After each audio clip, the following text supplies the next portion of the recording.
I got a guy on the line I'm very excited to talk to. He's the former FCW Southern Heavyweight Champion, the ECW World Champion, and WWE World Heavyweight Champion.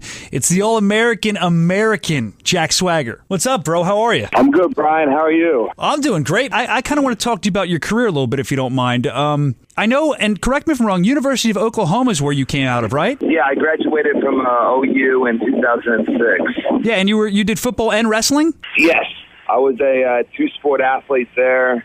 I went there in 2001, right after the Sooners won the national championship. They were recruiting me that year. I got a full scholarship to play defensive tackle for the Sooners. Wow. Played for about 3 seasons for them. Just won the Rose Bowl in 2002 when the wrestling coach called and said that the heavyweight was academically ineligible. And, well, Jack Swagger's an academic All-American, so it wasn't really much for me to switch over to the wrestling and keep doing what I was doing since high school. And then after that season I did with the team, I had such a connection with the coaches and my teammates on the wrestling team. I decided that, hey, I've been doing this since I was 5 years old. This is what I want. Well, then, too, Jim Ross, big Boomer Sooner guy, I guess he's the one that took notice of you, if I'm correct. And, were you a big WWE fan, or did they have to, convince you to sign? Oh, I mean, like I said, I was wrestling since I was 5 years old. So any form of wrestling I could get my hands on, I loved, WWE or amateur style. I knew all about it. I knew who Jim Ross was. I knew who Jerry Briscoe was.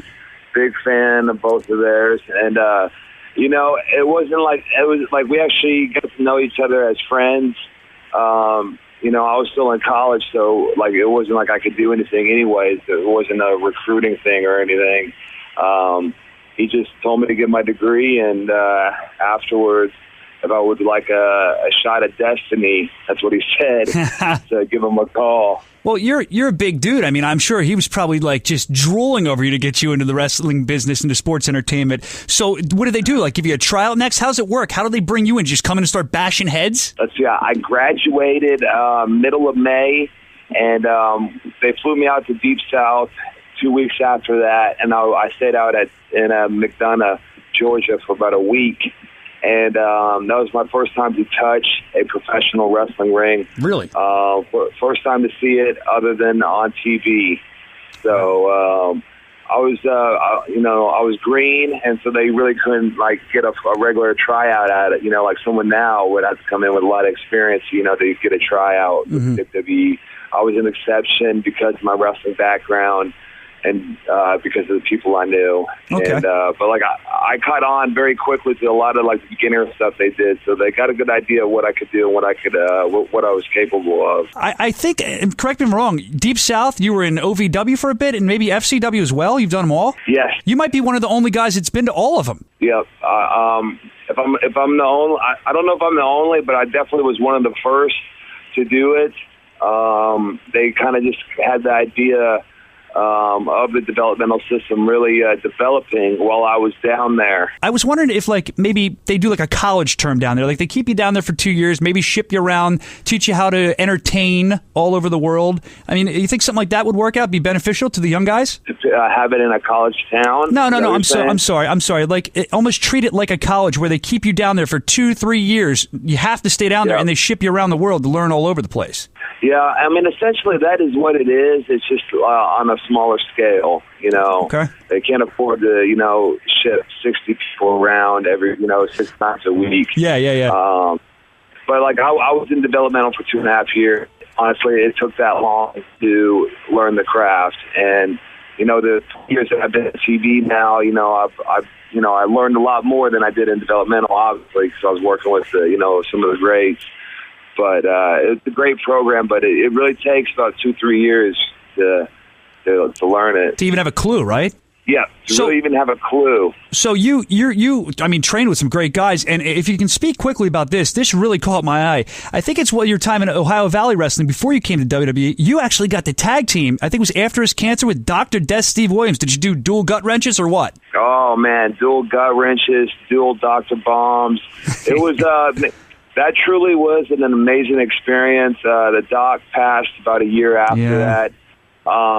But I knew him a little bit before that, but I really got to know him because he was at Deep South, like when I was there for a little bit, and at OVW. And then I was fortunate enough to get to do a little storyline and tag team matches with him, which honestly, as a kid from Oklahoma, what would you ask for than hacking up with Dr. Death Steve Williams? That's insane. That's like, he's a legend in the sports entertainment industry, but you're from his area. That had to be huge. Oh, yeah. There's some, ghost stories and hauntings that they tell about Dr. Death and about the athlete that he was. I mean, think about it, an All-American football player, All-American nose guard, and he was a national runner-up at the collegiate level in wrestling. You must have learned a lot from him the short time you worked with him, huh? Yes, I did. It was a lot, man. Well, he was mostly how to cuss. He was so good, but I wonder who's the best person you've ever been in the ring with. Who do you think is one of the best? Oh man, I mean, I don't know if I can answer that, but there's been so many that have been instrumental. Undertaker comes to mind, Chris Jericho, Edge, Rey Mysterio. Those guys have really helped turn Jack Swagger into what he is today.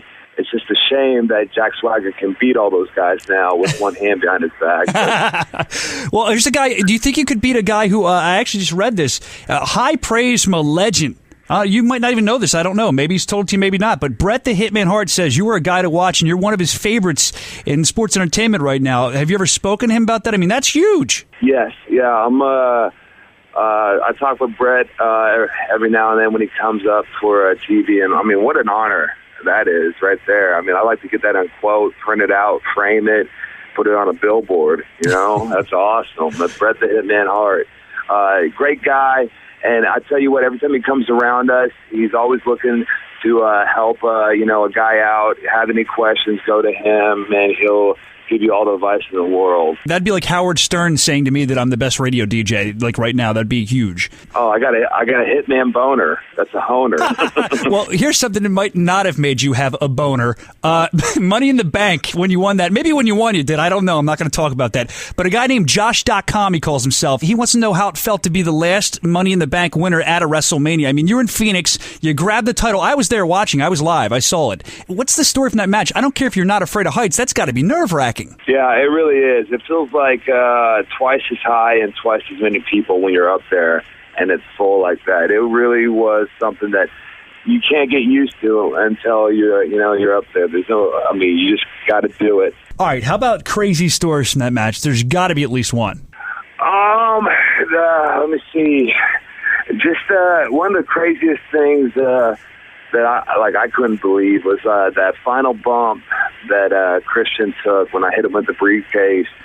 He was literally like a basketball because he bounced so high off of the ring because he was at like one of the step of the top rung that he literally bounced like a basketball, like right out of the ring and right through the first ropes. I remember seeing that. That was sick. I thought he was dead. Yeah, I told him that he was too light in the pants. He needed to put on some weight. Where did you learn humor like that? What, growing up, Bunkhouse Buck being your dad and all?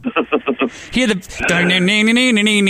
His theme song was the best ever. Did you watch him growing up at all, be honest? Yes, I did. Very briefly, I caught just a little bit of him when I was going to OVW. And I got to know him a little bit there. But when they told me I was coming, I couldn't believe it. The best part is my dad has my real dad has a real handlebar mustache, too. So, like, him and Bunkhouse are pretty much brothers. They would get along, dude. They're like twins. One more question. This is something that bugs me, and I heard fans talking about it, so I want to get a clear answer from you. Your theme song, okay? In the beginning, what do they say in the beginning of your theme song? Is it Check 1 2 or Jack 1 2? I like Jack 1 2 now, but I always thought it was Check 1 2. Did you ever hear Jack 1 2? Did anybody ever say that to you? From now on, it's going to be Jack 1 2. But no, I never heard that before. Well, it makes perfect sense because you're the All-American American. So Jack 1 2. It's right there. It's right there. Damn, I'm wrong. I'm mad. Thanks for joining us today, Jack Swagger. Hey, man, it was a pleasure. A lot of fun. Can't wait to come to Philly and rock the house. I don't know if it's your day off or what. I don't know what you're doing, but I do know your wife is extremely hot. Matter of fact, I can't even figure out why you're talking to me now. I'm not hanging out with her. I will go hang out with my beautiful supermodel wife. Thank you, brother. Good for. Can I give you a hand real quick before I let you go? That's for Jack Swagger. I mean, dude, how do you do that? How did you get a wife like incredible? I ask myself every morning, I was like, what are you doing with me? All right, Jack. Thanks again, bro. I appreciate it. Thanks, Brian. I had fun. All right, brother. We'll talk soon, man. Okay.